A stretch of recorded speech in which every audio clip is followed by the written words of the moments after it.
할렐루야, 수요예배 오신 여러분 주님의 이름으로 환영합니다. 세상에 난리 가운데 있지요. 실제로 이 전쟁 같은 코로나가 지나가지만 실제 전쟁이 또 일어났습니다.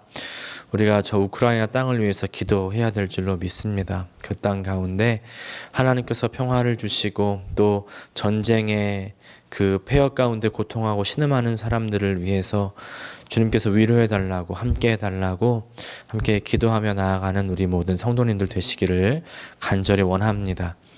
오늘 함께 은혜 나누실 말씀은 레위기 2장 11절부터 13절까지 말씀입니다. 너희가 나 주에게 바치는 곡식 제물은 어떤 것이든지 누룩을 넣지 않은 것이어야 한다. 나 주에게 살라 바치는 제사에서 어떤 누룩이나 꿀을 불살라서는 안 되기 때문이다.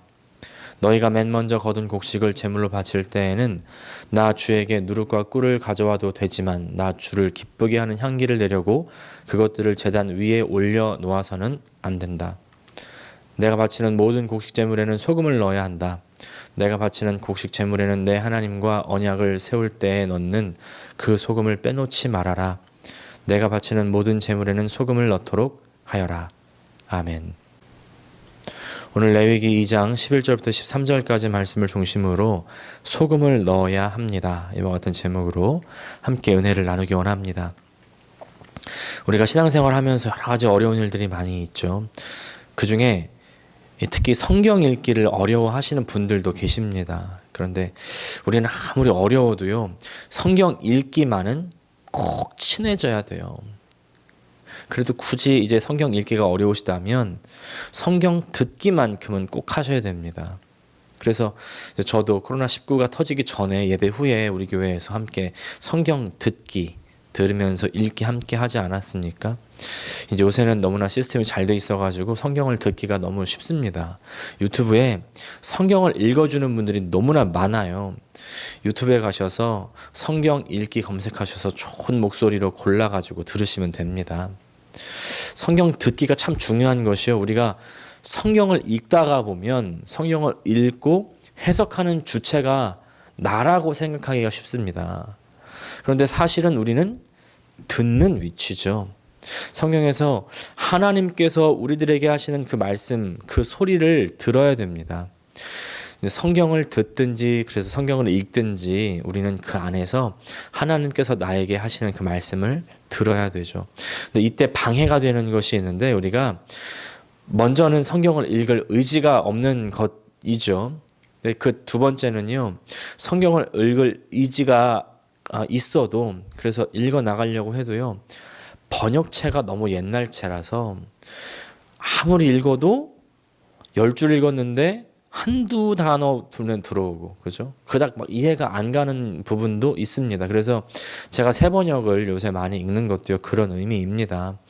그리고 또 번역이 좋아도요, 그 문화권이나 컨텍스트를 모르면 아무리 한국말로 돼 있어도 읽어도 잘 안 와닿는다는 그런 경우가 있습니다. 그런 의미에서 가장 읽기가 어려운 성경이 레위기라고 볼 수 있습니다. 요새 저는 레위기를 읽고 있는데 여러분들 요새 성경 어떤 부분 읽고 계십니까? 저도 그렇고 또 많은 분들이요, 이 레위기에서 성경 읽기가 좌절이 되시는 분들이 많이 계십니다. 창세기는요, 창조부터 시작하는 이스라엘의 역사니까 그런 대로 재미있게 이제 읽어 나갈 수가 있습니다. 또 출애굽기도요, 그 앞부분은 많은 기적들과 신기한 일들로 어떻게 이집트에서 이 노예 생활에서 탈출해 나오는지에 대한 이야기이기 때문에 또 재미있게 넘어갈 수가 있는데, 근데 이제 문제는 출애굽기 중반 이후부터 시작됩니다. 십계명까지는 좀 괜찮죠. 아무래도 제일 유명한 부분이니까. 그런데 이제 그 이후부터 막 법이 나오기 시작하는데 정신이 없습니다. 또 그게 다가 아니죠. 이제 법이 좀 지나가니까 성막을 지으라고 나오는데 무슨 규빗이 어떻고 무슨 가죽이 어떻고 어떻게 생긴지도 모르는 그런 기구를 어떻게 만들려는데 도대체 감은 안 잡히고, 얼마나 큰지도 모르는 이 성막 텐트를 만드는데 전혀 그림이 안 그려지니까 흥미가 팍팍팍 떨어지는 겁니다. 그래도 어찌저찌 이제 읽어 나갔습니다. 근데 이제 레위기가 탁 등장을 하는데 이제는 제사법이죠. 제사법. 이 제사가 뭔지도 모를 뿐더러요. 제사를 알아도 우리가 아는 제사는 어떤 제사예요? 전통적으로 있었던 그런 제사, 뭐 홍동백서라고 해가지고 음식 앞에다 갖다 놓고 절하는 그런 제사만 알았지. 이건 뭐 동물들을 어떻게 죽여가지고 또 이걸 태워가지고 내장은 어떻게 하고 뭐 재는 어떻게 하고 남은 고기는 어떻게 하고 아이고 난 모르겠다. 이렇게 포기하게 되는 경우가 많이 있죠. 근데요 사실은 이 제사법이 구약의 가장 중심이라고 해도 과언이 아닙니다. 제사법이 없으면 구약이 없는 거예요. 아주 중요합니다. 그래서 이렇게 아주 중요한 제사법을 아주 자세하게 적어 놓은 것이죠. 왜 이 레위기가 가장 중요할까요? 왜 이 레위기가 가장 구약의 중심이라고까지 이야기할 수 있을까요? 그것은 우리 사람들의 죄를 처리할 수 있는 방법이 바로 제사이기 때문입니다. 제사이기 때문이에요. 죄를 처리해야 하나님을 만날 수 있기 때문에. 그래서 레위기가 정말 중요합니다. 그래서 제사법이 정말 중요합니다. 이 제사를 통해서 하나님 만날 수 있기 때문에. 그래서 레위기에는요 다른 법들을 이야기하기 전에 먼저 제사를 드리는 법부터 시작을 하는 것이죠. 하나님 앞에 드리는 이 제사 5개의 종류가 있습니다. 번제, 소제, 속죄제, 화목제, 속건제 이렇게 5가지가 있는데 번제는 태워드리는 제사죠. 태워드리면서 하나님 앞에 자신을 드리는 제사. 또 소제는 곡식으로 드리는 제사. 수확물을 감사드리는 그런 제사입니다. 또 속죄제는 말 그대로 하나님 앞에 범죄한 죄를 속죄하기 원하는 제사이고 화목제는 하나님과의 화목, 헌신, 또 관계를 위해서 드리는 제사. 또 속건제는요 이제 이웃과의 관계에서 범죄를 저질렀을 때 드리는 그런 제사입니다. 그래서 사실은요 가인이 제사를 드렸을 때 곡식을 드린 것은 잘못 드린 것은 아니에요. 가인이 제사를 드릴 때 곡식을 드려서 하나님 안 받으시고 아벨은 양을 드려서 양을 이제 죽여가지고 피를 흘려서 드렸기 때문에 하나님 받으셨다고 이렇게 설교하시는 그런 분들이 있는데 사실은요 죄송한 말씀이지만 성경의 제사법을 잘 모르시는 분이라고밖에는 설명할 수가 없는 대목입니다. 하나님께서 가인의 제사를 받지 않으신 이유는 창세기에 보면 정확하게 나와 있습니다. 그의 마음 때문이었어요. 그의 마음 때문에. 자기 세상에서 마음대로 살다가 하나님 앞에 나올 때만 제사 드리면 뭐 하냐는 거죠.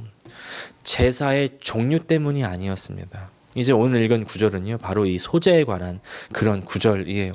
소제를 드릴 때 바로 곡식을 드릴 때에 관한 구절들, 곡식 제사를 드릴 때 유의점입니다. 먼저 누룩과 꿀을 넣지 말라고 하는 것입니다. 레위기 2장 11절 보니까 너희가 나 주에게 바치는 곡식 제물은 어떤 것이든지 누룩을 넣지 않은 것이어야 한다. 나 주에게 살라 바치는 제사에서 어떤 누룩이나 꿀을 불살라서는 안 되기 때문이다. 누룩과 꿀은 사실 빵을 만들 때 어떻게 보면 당연히 들어가야 되는 재료들입니다. 부풀어야 먹기가 편하고요. 부드럽고 그리고 달아야 맛있기 때문이죠. 사람들이 많이 먹도록 하려면 당연히 누룩과 꿀을 많이 넣어야 됩니다. 먹기 편하고 달콤한 것에 그 유혹 참 피하기가 쉽지 않죠. 그러나 소제, 이 곡식 제물을 드릴 때는 절대로 누룩을 넣지 말아야 되고 꿀도 넣지 말아야 됩니다.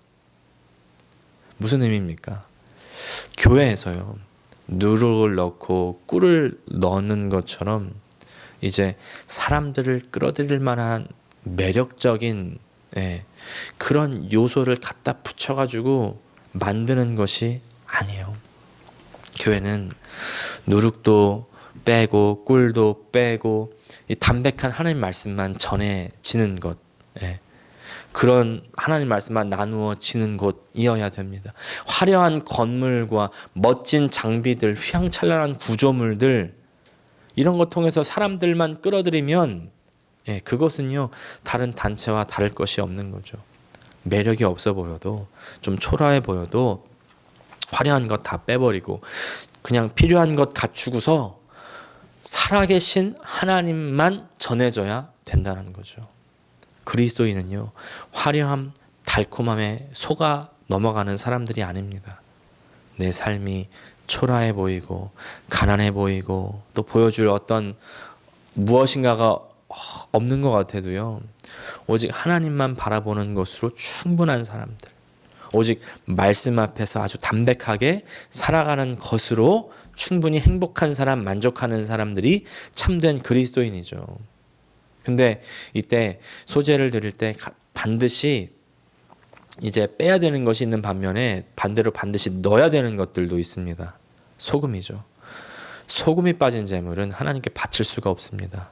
모든 예물에 소금을 쳐야 된다 이렇게 이야기합니다. 13절 말씀, 내가 바치는 모든 곡식 제물에는 소금을 넣어야 한다.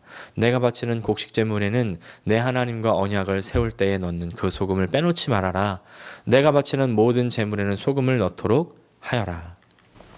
소금이 들어가야 한다는 사실은요, 부패를 방지하고 변질을 방지하는 그 소금의 역할을 그리스도인과 교회에게 강조하는 것입니다.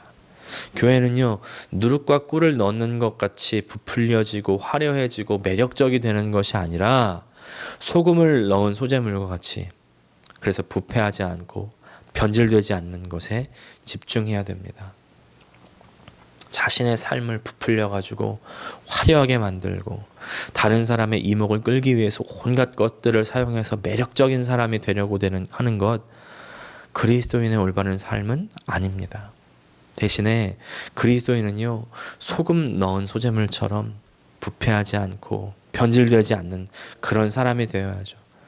누구에게 보이려고 사는 삶이 아니라 하나님 앞에서 사는 사람, 바로 코람 데오, before God, 하나님 앞에서 무엇을 첨가하지 않고 오직 하나님 말씀 가지고 그 말씀 따라서 진실되게 담백하게 살아가는 것, 그것이 우리 신자들에게 가장 중요한 것 아니겠습니까?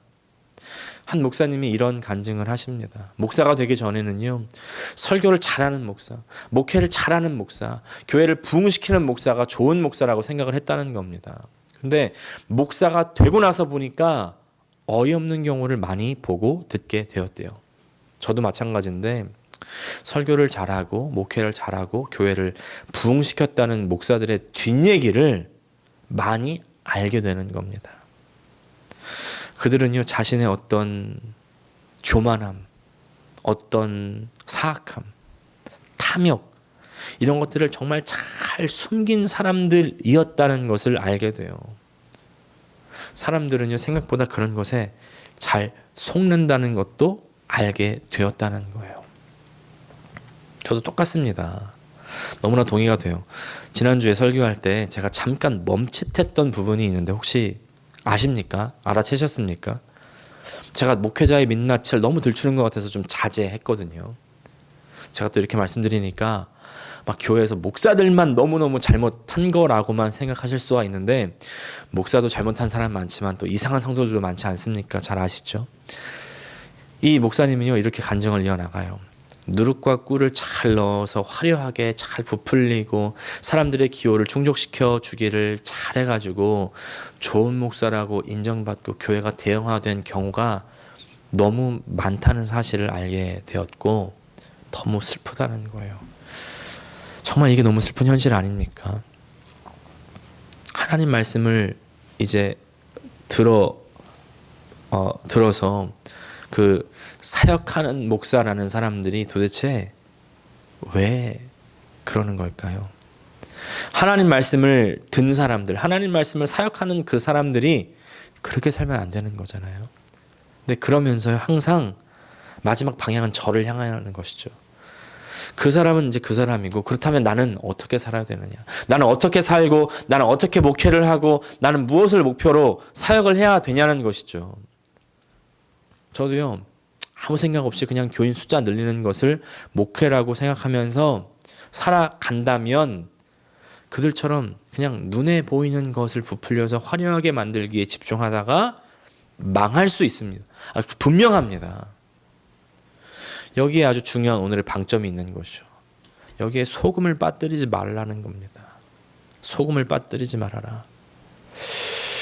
소금을 빠뜨리지 말라는 하나님 말씀이 무슨 말일까요? 내 삶에서 소금을 빠뜨리지 않는 것, 성도들의 삶에서도 소금을 빠뜨리지 않게 하는 것, 그것이 목사인 제가 해야 되는 일인데 그 소금이 무엇일까요? 소금의 특성이 뭐예요? 변치 않게 하는 것, 변질 방지하게 하는 것 아니겠습니까?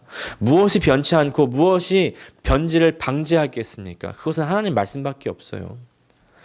아무리 훌륭하고 아무리 언변이 뛰어나서 사람들이 몰리고 부풀려지고 그래서 변한다면 그것은 하나님 앞에 적합한 받으실 만한 재물이 아니죠. 받으실 만한 목사와 성도가 아닙니다. 교회가 아닙니다. 우리의 역사를 우리는 잘 알고 있잖아요. 우리 교회 역사. 그래서 우리가 본질을 꼭 붙들어야 됩니다. 말씀을 꼭 붙들어야 됩니다. 내 삶이 끝나는 날까지 결코 내가 부패하거나 타락하지 않는 것, 소금을 친 그 음식처럼 맛을 내되 상하거나 썩거나 부패하는 인생이 되는 것이 아니라 내 인생의 가장 중요한 본질을 붙드는 것. 그것이 제 인생의 목표입니다. 누룩과 꿀은 피하고요. 소금은 결코 빠뜨리지 않는 나의 평생이 되길 기도하면서 또 우리 성도들의 동일한 삶이 되시기를 간절히 소원합니다.